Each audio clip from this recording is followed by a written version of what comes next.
Long ago, in a quiet valley surrounded by misty mountains and silver rivers, there lived a boy named Lethan. He was known across the village not for bravery, not for wisdom, and not even for kindness, but for his endless laziness. While other children rose at dawn to help their parents in the fields, Lethan slept until the sun was high in the sky. When asked to fetch water, he would complain that the bucket was too heavy. When told to chop wood, he would vanish into the forest and return hours later with empty hands. If the cows strayed into the meadow, he would wave his arms lazily from afar instead of guiding them back. His mother sighed every day. "My son," she would say, "time waits for no one. If you waste it now, you will regret it later." But Lethan only laughed, stretching on the soft grass. "Why hurry, mother? Tomorrow will come anyway. I will work then." Yet tomorrow always became another tomorrow. The warning. One evening, the village elder visited Lethan's family. He was a wise man, with a beard like snow and eyes like lanterns. The elder carried a staff carved with ancient runes and spoke with the calm authority of one who had seen many seasons. He told Lethan, "A festival will be held in 3 months. The king himself will visit and choose one youth to become his apprentice. This is the chance of a lifetime. Whoever is chosen will live in the royal palace, learn the secrets of statecraft, and perhaps one day lead our land." Lethan's mother clasped her hands with hope. Her eyes glowed as if the sun itself had lit them. She whispered, "Do you hear that, my son? This is your chance to rise above idleness, to bring honor to our family." But Lethan only shrugged. 3 months?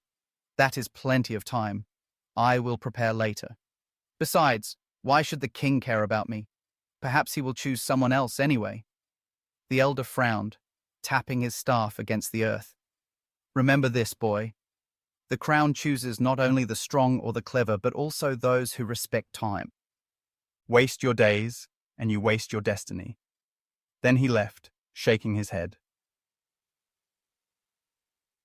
The days drifting away, and so the days slipped by like water through fingers. His friends practiced singing, dancing, and storytelling. They helped their families with building, farming, and weaving, learning skills that might impress the king. Some carved wooden flutes and played cheerful songs. Others wrote poems that echoed like the river's song. Lethan, however, continued to nap by the riverbank. The reeds swayed in the breeze, the water whispered lullabies, and he dreamed away the hours. Sometimes he would imagine himself wearing fine clothes, walking beside the king. But when he awoke, he would laugh and say, "Dreaming is easier than working." The villagers shook their heads. "That boy will never change," they whispered. Children giggled at him, calling him Sleepy Lethan. Still, he felt no shame. Laziness wrapped him like a warm blanket, and he could not push it away. The festival approaches. Weeks melted into days. On the eve of the festival, Lethan panicked. His heart raced like a drum in his chest. "Mother, what shall I do? I have prepared nothing." She gazed at him with sorrow, her face lined by years of worry. "Son, I warned you. Time you lose cannot be returned. While others built their future, you slept. What answer will you give the king?" Still, hope flickered within him. "Perhaps luck will save me," he thought. "Perhaps the king will see something special in me." The festival. The next morning, bright banners fluttered above the square. Musicians played drums and flutes, dancers spun in colorful robes, and storytellers enchanted the crowd with tales of heroes. Then the king arrived, shining like the sun. His crown gleamed, and his robe shimmered with golden thread. His eyes, though kind, were sharp like an eagle's. One by one, the youths presented their talents. A girl sang so sweetly that birds joined her melody. A boy recited verses that moved elders to tears. Another performed a graceful dance, leaping like a deer. Finally, Lethan stepped forward, empty-handed, trembling. He bowed clumsily, unable to think of a song, a poem, or even a smile. The king looked at his weary face and idle posture. "You wasted your days," the king declared, his voice echoing. "I cannot trust one who cannot value time." Gasps filled the crowd. Shame burned Lethan's cheeks. The king chose another youth, diligent and humble, to join him at the palace. Cheers erupted, and flowers rained upon the chosen boy, but Lethan's heart sank like a stone into dark waters.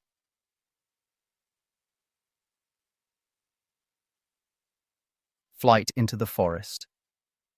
Humiliated, Lethan fled into the forest. He ran until his breath grew ragged and his legs shook. He wanted to escape the laughter, the pitying stares, the weight of his own failure. He wandered until nightfall, when the forest grew quiet and shadows stretched long. At last, he stumbled upon an ancient oak tree, its trunk broad as a house and its branches touching the sky. Beneath it sat an old hermit with robes of moss and eyes full of stars. "Why do you weep?" the hermit asked, his voice soft as the wind through leaves. Lethan poured out his story, his laziness, his failure, his shame. The hermit nodded slowly, as if he had heard such tales many times. "You suffer not from bad luck," the hermit said, "but from wasted time. I can show you what lies ahead if you continue down this path." The vision. With a wave of his hand, the oak split open like a door, revealing visions inside. Lethan saw himself as a grown man, still idle, still poor, watching his friends prosper while he begged for scraps. He saw his mother old and frail, her eyes clouded with disappointment. He saw his body weak, his hair grey, his heart hollow. The vision darkened, showing him on his deathbed, whispering, "If only I had begun earlier." Tears streamed down Lethan's face. "Is this truly my fate?" "This is the fate of those who worship laziness," the hermit said. "But you may yet change it, if you learn to honor time." Lethan fell to his knees. "Teach me. Please, teach me." The hourglass. The hermit gave him a small hourglass filled with golden sand. The glass shone as though sunlight lived within it. "Each grain," said the hermit, "is a moment of your life. When it runs out, no hand can turn it back. Carry this, and remember, begin your work before the last grain falls. If ever you forget, look upon this hourglass, and you will remember what you saw tonight." Lethan clutched it tightly, his heart trembling. "I will change, I swear it."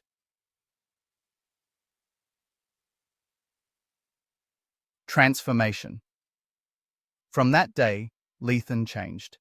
He rose with the dawn, worked with the farmers, learned from the storytellers, and practiced songs until his voice grew strong. At first, the villagers laughed. "Sleepy Lethan is pretending," they sneered. But he kept working. His hands grew calloused, his shoulders strong. He learned to sow seeds, to weave baskets, to mend roofs. He listened to the wise, learning patience and discipline. The lazy boy became diligent, and in time, the villagers began to respect him. Mothers said to their children, "If Lethan can change, so can you." Years later, when another festival came, the king returned. This time he saw Lethan among the youths. Lethan no longer trembled or stood empty-handed. He carried a lute he had built with his own hands. His voice was steady, his eyes bright, and his heart humble. He sang a song, not of victory or pride, but of time itself, how quickly it passed, how precious it was, how it shaped every life. The melody carried across the valley like a river of light. The crowd grew silent, then erupted in applause. The king's eyes softened. "You have learned the true art of ruling oneself, valuing time," the king said. "You shall serve beside me, not because of talent alone, but because you have conquered your greatest enemy, your own laziness." And so, the lazy boy became a wise man. He guided others with the lesson he had carved into his soul: cherish your time. Give up laziness before it is too late. The villagers told his story for generations. Parents repeated it to their children. Elders shared it by the fire, and travelers carried it across mountains and seas. And somewhere, in a quiet valley, the golden hourglass still glittered, reminding all who saw it that each grain of sand was a life, and once it fell, it was gone forever.